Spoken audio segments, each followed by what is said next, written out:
ازيك؟ لو انت البنت الطيبة بزيادة اللي ما بتقولش حد لا ابدا على اي طلب بيطلبه منها مهما كان الطلب ده هيرهقها نفسيا او جسديا، ويا ريتها بتلاقي مقابل لده كويس، يعني مثلا بتلاقي حب زيادة او بتلاقي رد للجميل، هي ما بتلاقيش حاجة خالص. فلو انت البنت دي الفيديو ده ليكي. لو ما عندكيش اخت كبيره تديكي من نصايحها فاعتبريني انا اختك الكبيره. وبالمناسبه في هنا او هنا تقريبا سبسكرايب، دوسي عليه. ازاي تخفي من مرض او متلازمه البنت اللطيفه، النايس جيرل سيندروم؟ ازاي تخفي من المرض ده؟ انا شخصيا بعتبره مرض لانه مهلك جدا نفسيا وجسديا. اولا بانك تعرفي السبب، ايه السبب اللي وصلك للمرحله دي. غالبا السبب بيكون من الطفوله، الاهل اللي احنا اتعاملنا معاهم، يا اما كان في اهمال شديد جدا لينا وكنا مهمشين في البيت، فاحنا دايما بنسعى ان احنا ندي الاخرين اهتمام وحب، واي طلب يطلبوه مننا نعمله علشان خاطر نلفت النظر او نحس ان احنا موجودين او نحس بالحب المتبادل. وللاسف بالطريقه دي مش بنحس بكده، او اتربيتي على انك البنت اللي ما ينفعش تقول لا والا هتبقى بنت سيئه، لازم اي طلب يتقال لها او اي راي يتقال لها تقول عليه حاضر ومسموع، ما ينفعش ابدا تناقش او تقول لا. مشاكل عميقة من الطفولة بتطلع علينا بعد كده لما بنكبر في ان احنا بنبقى people pleaser او ناس عايزين اهتمام فبيبقوا زي الشحاتين. ما تزعليش قوي كده، انا مش بشتمك، انا فعلا كنت زيك. ازاي بقى اتغيرت؟ الحلقة دي هتعرفك ازاي تتغيري. اولا هنعرف ايه مواصفات البنت دي او ايه اللي هي بتعمله، الاعراض اللي ممكن انت تحسي بيها كشخص بيعاني من متلازمه البنت اللطيفه، واخيرا بخطوات بسيطه هقولك تعالجي الموضوع ده ازاي. اولا ايه مواصفات البنت دي؟ رقم واحد، هي البنت اللي بترضي كل الناس وفي النهايه ما بيرضوش وبتخسر نفسها. اولا ليه ما بيرضوش وليه بتخسر نفسها؟ ما بيرضوش لان الناس بتاخد ده فور جرانتد، انت كانك بتعملي ده حق، من كتر ما بتعمليه، من كتر ما انت مش محسساهم بنعمه اللي انت بتعمليه فبياخدوا ده انه حق. وعارفه المفاجاه فين؟ لو قررتي ان انت تقللي شويه المجهود اللي انت بتعمليه، مثلا تعبتي انهكتي ارهقتي، هيحسسوكي ان انت خلاص بقيتي وحشه وان انت اتغيرتي معاهم، برغم ان في ناس تانية بتدي اقل منك بكتير وبيكونوا جريتفل جدا ليهم او ممتنين جدا للي هم بيعملوه، برغم انه اقل فعلا من انت بتعمليه. ولكن يا جماعه دي طبيعه بشريه، وهقول لك ليه. هي بالظبط عامله زي مبدا الوفره ومبدا الندره. عارفين لما يكون كده في نوع معين من الخضار او الفاكهه او اي سلعه غذائيه متوفره في السوق في كل مكان، طبيعي هتلاقي سعرها اقل لان هي متوفره بزياده، فعشان ما تبصش سعرها بيقل عشان يوزعوها على اكبر عدد من الناس. طيب السلعه الغاليه جدا او السلعه القليله جدا بتلاقيها غاليه جدا وموجوده في اماكن معينه بتتباع بسعر عالي جدا، فهي دي بالظبط على فكره ده قانون، ده قانون كوني. فما تجيش انتي وتقولي ليه، ده قانون ربنا خلق الناس عليه. لما تكوني متوفره بزياده عن اللازم طبيعي جدا وكأن سعرك بيقل.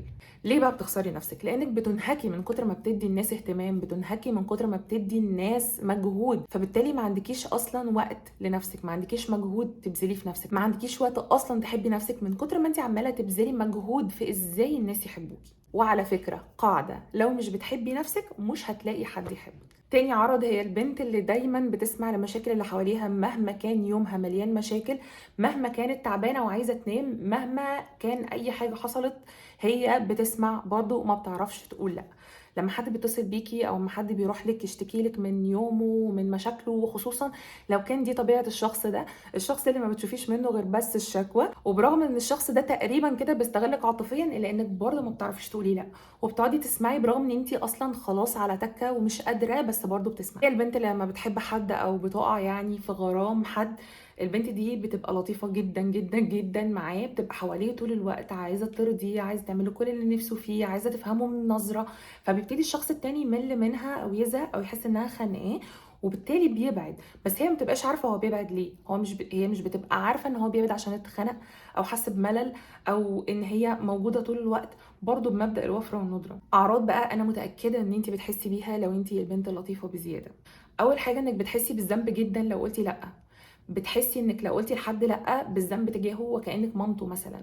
انت مش مامة حد او انت مش بابا حد علشان خاطر لما حد يطلب منك حاجه تبقي طول الوقت بتقولي لا عادي، لو تعبانه او مرهقه فعلا ممكن تقولي لا. العرض التاني ان لما حد بيسيء ليكي او حد بيضايقك او بتبقي قاعده في مكان حاسه انك مش مرتاحه فيه والناس اللي فيه مضايقينك ما بتعرفيش تردي او ما بتعرفيش تاخدي حقك، او حتى لما شخص بيتعدى عليكي ما بتعرفيش تاخدي حقك، بتسكتي، بتخافي تعملي بلبله في المكان، او بتخافي ان انت تخسري الشخص ده للابد مثلا لو شخص يهمك. واقول لك تتعاملي مع ده ازاي، ما تقلقيش. تالت حاجه، بنت مجامله جدا وما بتعرفيش تعبري عن مشاعرك وما بتعرفيش تقولي اللي بيدور في بالك بجد.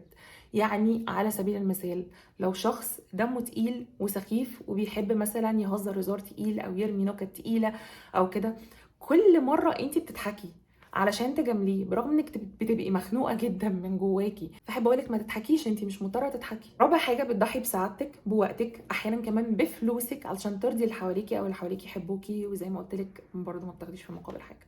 بس ثانية واحدة قبل ما تقولي لي يعني ابقى وحشة مع الناس او ابقى شخص سخيف او ارفض طول الوقت علشان يبان عندي قيمة، خالص خالص خالص. انا برضو عايزاكي على فكرة الشخص الطيب الكويس اللي بيحب الناس وبيحب يساعدهم، ولكن بحدود، فيما لا يتعارض مع صحتك النفسية، فيما لا يتعارض مع صحتك الجسدية، فيما لا يتعارض مع وقتك. لو وقتك عندك مهم النهاردة وما ينفعش ان انت تضحي بيه عشان حد، اطلبي ان انت تاجلي الحوار لبعدين. بصوا، هي الطيبه هنا عامله زي كده، مثلا عارفين السكر لما بنحطه مثلا في اي مشروب هنشربه، الشاي مثلا او قهوه، لو حطينا معلقه سكر واحده هيكون طعم الشاي كويس، هيكون موضوع صحي اكتر، مش هناخد سكر زياده او مش هندي الناس سكر زياده وهنشرب الكوبايه للاخر.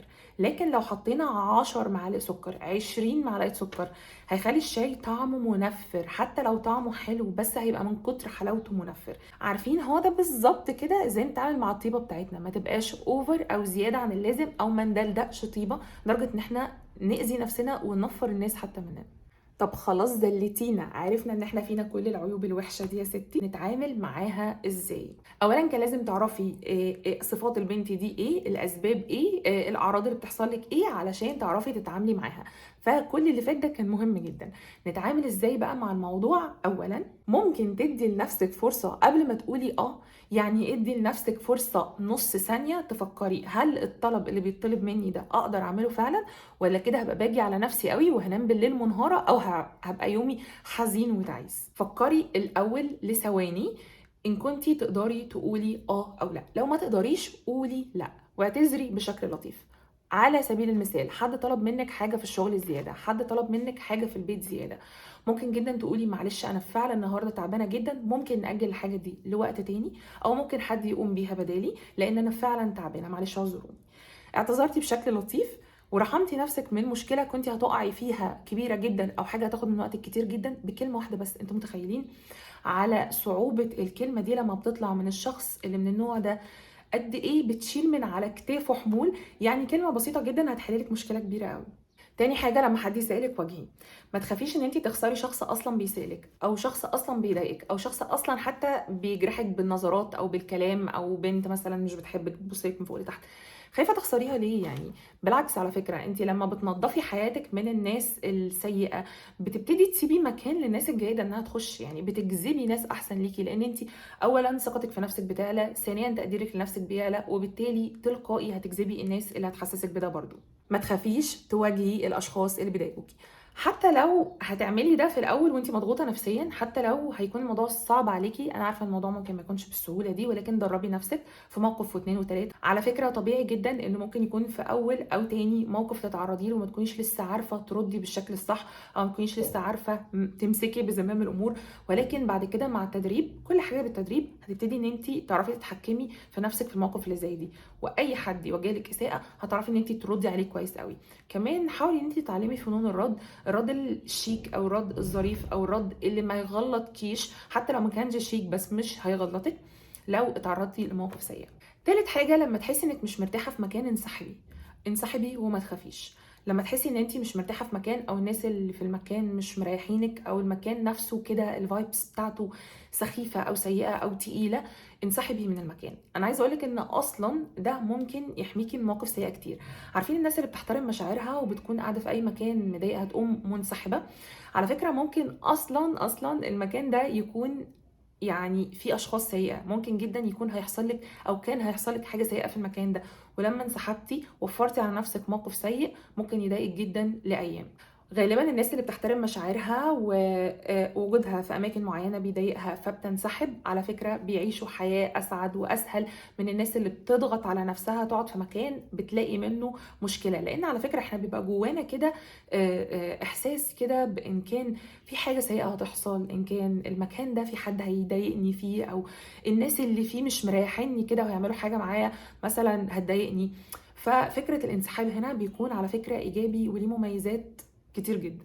واخيرا اوعي تضعفي او ترجعي لورا لو قالوا لك انت بقيتي وحشه، انت اتغيرتي، انت ما كنتيش زي او ما بقيتيش زي زمان، انت هتعمليهم علينا ولا ايه؟ اي بتنجان هيتقلك، اثبتي على موقفك، اثبتي على موقفك، اعملي لنفسك شخصيه جديده. لو قالوا لك انت اتغيرتي قولي لهم يا ريتني كنت كده من زمان، اتغيرت للاحسن. حد يكره يتغير للاحسن؟ واصلا سنه الحياه التغيير على فكره. والشخص اللي بيفضل على حطه ايدك من تسيبه في وقت ترجع له بعد 20 سنه تلاقيه هو نفس الشخص، على فكره المفروض ان الشخص ده كده مخالف للفطره. طبيعي ان احنا نتغير، طبيعي ان احنا نطور من نفسنا. فما تضعفيش لاي كلام فارغ هيتقالك. عايزاكي بنت قويه. انا قلت لك هنا او هنا تقريبا في سبسكرايب ودوسي عليه كده، في هنا او هنا برضو لايك دوسي عليه. ويا رب يكون الفيديو فادك. كنتي مع روناء واشوفك ان شاء الله في فيديو جديد على خير. باي باي.